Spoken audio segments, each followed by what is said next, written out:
재량사업비 비리로 압수수색을 받은 현역 도의원 3명 외에도 현역 전주시 의원 2명이 검찰의 수사 대상에 오른 것으로 확인됐습니다. 익산의 한 사립여고 학생들이 기말고사 기간에 시험지를 훔쳐 전북교육청이 감사에 나섰습니다. 익산시가 침체된 구도심을 살리기 위해 대규모 아파트를 짓는 주거환경 개선 사업을 추진하고 있는 가운데 이주민들이 현실적인 보상을 요구하고 있습니다. 전주시가 행정동 개편안을 내놨지만 통폐합 반대 여론을 의식해 예정된 주민설명회를 연기하면서 편의주의 행정이라는 지적이 나오고 있습니다. 여러분 안녕하십니까? JTV 8시 뉴스입니다. 지방의원 재량사업비 비리에 대한 검찰 수사가 전주시 의회로 번지고 있습니다. 압수수색을 받은 현역 도의원 3명 이외에도 현역 전주시 의원 2명이 추가로 수사 대상에 오른 것으로 확인됐습니다. 보도에 하원우 기자입니다. 검찰이 1년 가까이 이어진 재량사업비 비리 중간 수사 결과를 내놨습니다. 검찰은 지금까지 전현직 도의원 2명을 구속 기소하는 등 브로커와 업자 등 15명을 재판에 넘겼습니다.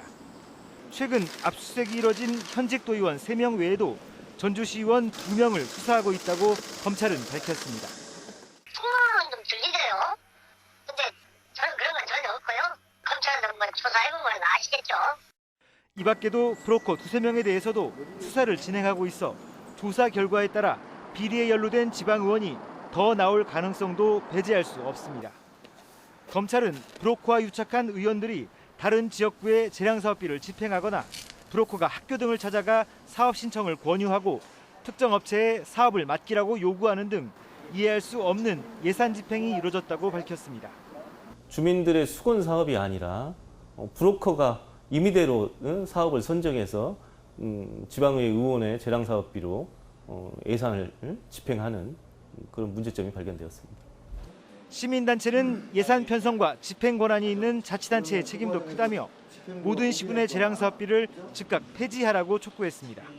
예산의 심의 권한을 갖고 있는 의원들이 편성이나 집행까지 개입함으로써 예산의 투명성과 공정성을 심각하게 훼손하는 일이고요.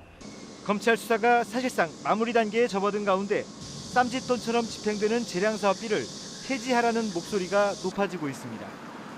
JTB 뉴스 하원호입니다.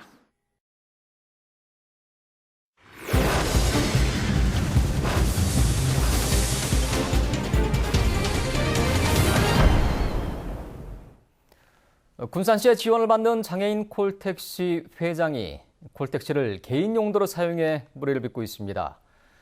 택시 기사들에게 개인 업무를 시켰다는 의혹도 불거졌습니다. 나금동 기자가 보도합니다. 군산의 장애인 콜택시 위탁 운영업체입니다. 군산시로부터 매년 4억 7천여만 원의 지원금을 받고 있습니다. 그런데 이 회장이 택시 기사들에게 장애가 없는 자신의 지인들을 10여 차례 이상 태워주라고 지시했다는 주장이 나왔습니다. 기사들이 회장 지인들을 태우고 다니는 동안 정작 장애인들은 제때 콜택시를 이용할 수 없었습니다. 그냥 대여섯 명씩 있고 집집마다 다 여기저기 다 이렇게 내려주고 댕기하고 콜택시에다가 내가 올려서 실어서 대하창에 가서 내려주고 물건 펴주고 돌아와야 되는. 회장은 차량 운영에 여유가 있을 때 합의하에 결정했다고 해명했습니다. 그런 직위 체계를 했던 것이 저 단독으로 한 건 없었습니다. 주말에는 기사들을 회장 개인 업무에 투입하기도 했습니다. 이게 논의를 제가 강제로 시킨 게 아니라니까요. 그리고 논의 같은 게 끝나고 나면 큰 비용은 아니지만 또 한 5만 원씩 가서 식사를 하고 또 금전을 지급했습니다. 그러나 대부분의 기사들이 강요를 당했다고 하소연합니다. 개인 사유지에서 그렇게 이제 관리해야 될 뭐 잡초 제거나 뭐 모내기 그리고 뭐 청소, 논 관리 이런 것들을 항상 휴일이면 이렇게 저희한테 지시하셔가지고 지시에 따르지 않을 경우에 너무 티날 정도로 이제 이런 불이익을 주시니까. 자신의 지시를 따르지 않았다는 이유로 기사에게 계약 해지를 통보하기도 했습니다. 군산시는 해고 통보에 문제가 있다고 보고 계약 해지를 중지하라는 공문을 보냈습니다. 10여 명의 기사들은 계속되는 회장의 갑질을 견딜 수 없다며 회장 교체와 군산시의 직영을 요구하고 있습니다. 사태가 심각해지자 군산시는 뒤늦게 감사에 들어갔습니다. JTB 뉴스 나금동입니다. 내신에 반영되는 고등학교의 중간 기말고사는 학생들에게 수능 다음으로 중요한 시험인데요. 익산의 한 여고생들이 성적을 올리고 싶었던 빗나간 욕심에 대담하게도 시험지를 훔쳤다가 덜미를 잡혔습니다. 올리고 싶던 내신을 완전히 망치게 되자 결국 모두 학교에 자퇴서를 제출했습니다. 주혜인 기자의 보도입니다. 익산의 한 여고에서 기말고사 시험이 한창이던 지난달 4일. 모두가 잠든 새벽 3시. 3학년 A양은 공사를 하느라 임시교무실로 쓰고 있던 강당에 몰래 들어갔습니다. 교사들 책상 서랍을 차례로 열어보던 A양은 영어, 수학 등 4과목의 시험지를 찾아내서 휴대전화로 찍었습니다. 흔들어가니까 이게 생기니까 이 틈으로 이렇게 들어온 거야. 저희도 이제 그걸 감지를 못했죠. A양은 찍어온 시험지를 종이에 옮겨 적어 친한 친구 3명에게도 보여줬습니다. 모두 내신 1, 2등급의 상위권 학생들이었지만 시험을 잘 봐야 한다는 불안감은 마찬가지였기 때문입니다. 내신이 지금 대학을 진학하는데 큰 영향을 미치잖아요. 그러니까 불안하니까, 심적으로 불안하니까. 성공하나 싶었던 시험지 절도 사건은 휴지통에 버려졌던 시험 문제를 다른 학생이 발견하면서 덜미를 잡혔습니다. 학교 측은 4명의 성적을 모두 0점 처리했고 남은 과목은 모두 문제를 다시 출제해 치러야만 했습니다. 성적을 올릴 욕심에 시험지까지 훔쳤지만 결국 내신을 완전히 망치게 된 학생들은 모두 자퇴 신청을 했습니다. 학교 측은 시험지 유출 과목 교사들에게 경고 조치했지만 전북교육청은 학교 측의 조치가 미흡하다며 감사를 할 계획입니다. 선생님들께서 답안지 관리를 잘못하셨다는 부분이 그 학생들로부터 답안지를 유출하게끔 한 그거라는 거죠. 그러니까 원인 제공을 학교에서 했는데 교사에 대한 처분이 너무 약한 거 아니냐. 성적을 올리고픈 그릇된 욕심에 자신은 물론 학교와 선생님들에게도 잊을 수 없는 상처를 남겼습니다. JTB 뉴스 주혜인입니다. 침체된 익산시 구도심에 아파트를 짓는 주거환경 개선 사업이 추진되고 있습니다. 그런데 이곳을 떠나야 되는 이주민들은 보상금이 적어 갈 곳이 없다며 강하게 반발하고 있습니다. 김진영 기자가 보도합니다. 대규모 아파트 단지가 예정된 익산 구도심의 주거환경 개선지구입니다. 문방구점을 운영하는 변상순 씨는 철거를 앞두고 가게를 비워야 하지만 떠나지 못하고 있습니다. 옮길 만한 건물을 찾기에 보상금이 턱없이 부족하기 때문입니다. 평당 토지 가격이 180 나왔는데 아파트나 주택을 주변 도로를 보면 토지 가격이 평당 1,000만 원. 그렇게 해도 우리가 들어갈 수 있는 공간이 하나도 없어요. 변 씨처럼 갈 곳을 찾지 못한 이주민은 30여 가구.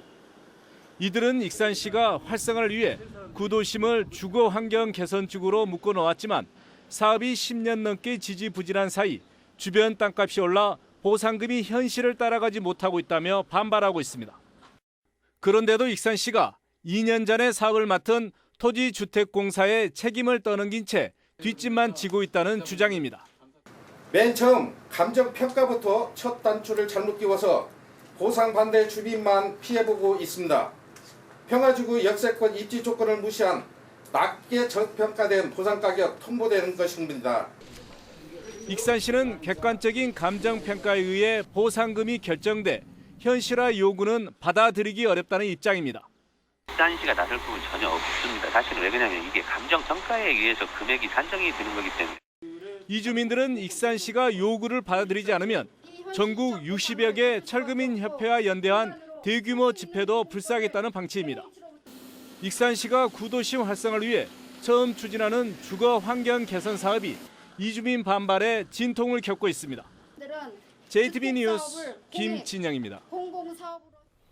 전주시가 인구가 적은 동은 통폐합하고 인구가 많은 동은 나누거나 신설하는 안을 마련했습니다.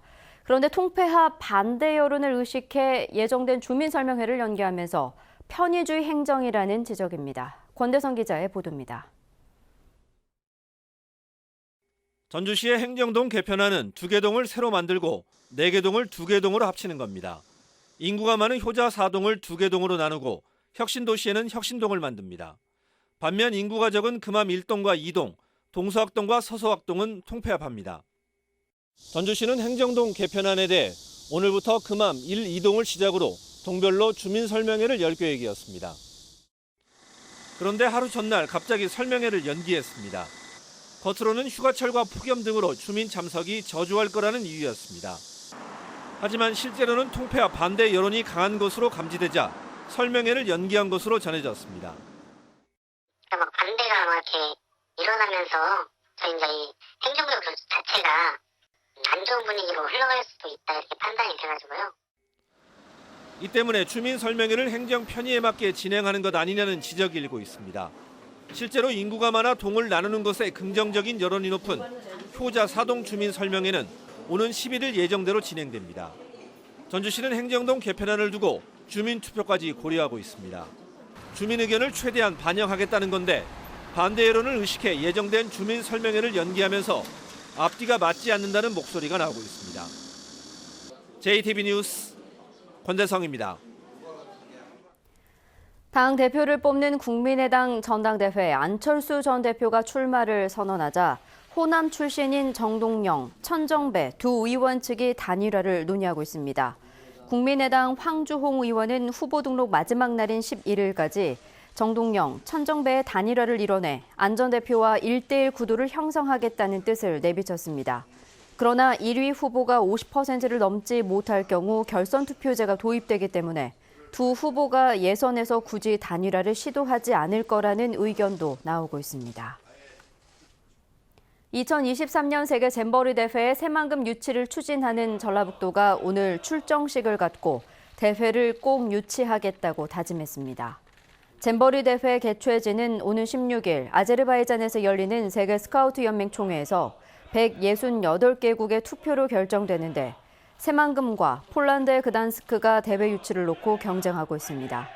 반기문 전 유엔 사무총장은 투표 현장에서 새만금을 지원하기로 해 대회 유치에 큰 도움이 될 것으로 보입니다. 다음 달 전주에서 열리는 대한민국 독서대전에 고은 시인이 참여합니다. 전주시는 해마다 노벨문학상 후보로 거론되는 고은 시인이 다음 달 1일 열리는 독서대전의 기조 강연에 주제 강연자로 나선다고 밝혔습니다. 대한민국 독서대전은 전국의 240개 출판과 도서 관련 업체, 단체 등이 참여해 다음 달 1일부터 사흘간 전주에서 열립니다. 전북은행은 대한적십사사 전북지사와 함께 본점 1층 로비에서 다문화 가정 온가족 친정 나들이 축하 행사를 개최했습니다. 올해로 8번째를 맞는 이 행사에서는 오랜 기간 친정을 찾지 못한 결혼 이주 여성 10가족에게 왕복 항공권과 150만 원의 여행 체재비가 지원됐습니다. 전북은 오늘 임실 48.5mm, 군산 24.8mm, 전주 12.6mm의 비가 내렸습니다. 이번 비는 오늘 밤까지 5에서 20mm가량 더 내리겠습니다. 내일 오후에 5에서 40mm의 소나기가 내릴 것으로 보입니다. 내일 낮 최고 기온은 29도에서 32도의 분포로 오늘과 비슷하겠습니다. 모레도 소나기가 예보됐습니다. 전주기상지청은 토요일과 일요일에 맑은 날씨가 이어지다가 다음 주 월요일쯤 다시 비가 내릴 것으로 내다봤습니다.